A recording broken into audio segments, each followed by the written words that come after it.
Marlène akomami na programme pédiatrique ya prise en charge ya bana baye bazali na VIH sida na l'hôpital Il Africa na Goma. Na lisungi ya programme ENA, bana na ye banso balandela maka. Na 2013 abotaki mapasa. Ya liboso azali na VIH sida, pe ya mibale azali na yango te. Mama ya mbula tuku mibale na sambo, pe na molongani na ye bazali na VIH sida. Kobota ezali likambo, kasi bango basili kozwa mateya. Ukimwi mimi naipata depuis 2010. Ninazala mtoto wangu wa kwanza bi. Wa pili ni mapasa, ndio alipatikana, mmoja alipatikana na magonjwa, na wengine wote waine biko bie. Bwanangu tunakamatana naye mu 2009.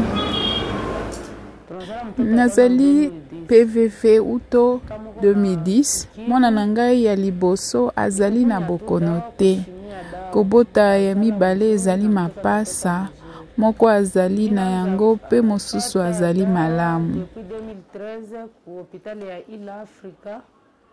Nabalaki na 2009, tozwi mwana ya liboso na 2010. Soki okobela VIH sida, esengeli pe kosalela mateya ya baminganga. Okoki kobota bana na nzoto kolongono pe yo moko ozali malamu. Nakoka tu pale ni kuheshimia dawa, unasogelea hospitali tele, unabonesha niko na kaya hivi, nao watakupatia tanza kunya madawa, wanakupatia maprogramu uko nafuata, utazala kawaida. Dr Elali Vindu, médecin na Il Africa, asalaka esalimbula zomi na mitano na département VIH sida. Na 2006, afongolaki service pona kotala bana baye bazali na VIH sida.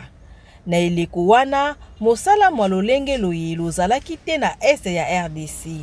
Bambula ebele, kobota ezali penza likama pona baboti baye bazali kobela. Koleka 45% ya babebe baye babeli, bazwaka bokono na tango ya kobotama. Ntalantina, elembisaka baboti mingi ya PVV.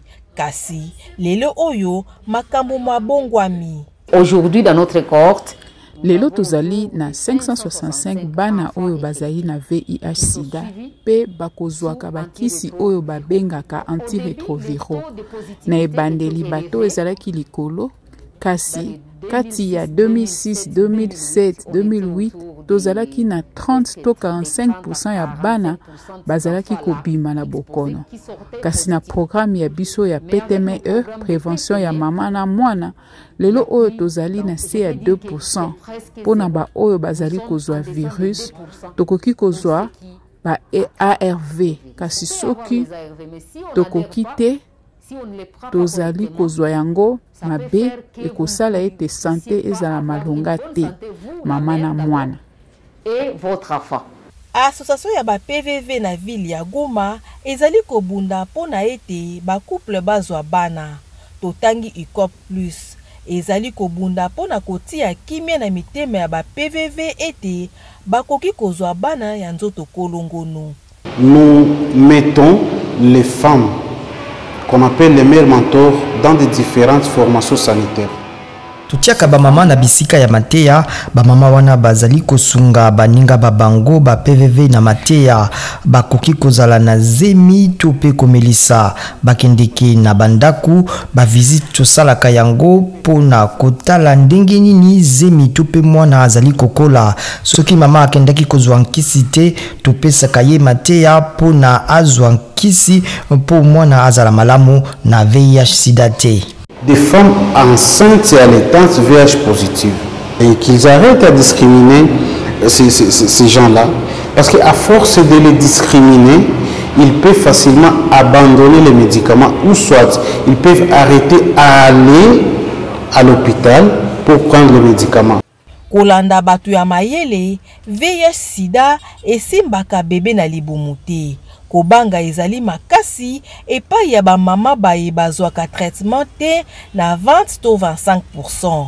Pona kokima ete bebe azwa bokono, esengami na basi ya zemi baye bazali na VIH sida kolandela mamalamu na équipe médicale eye esangisi gynécologue, obstétricien, infectiologue pe pédiatre. Yeyet Mavinga pour na VOA Afrique Kinshasa.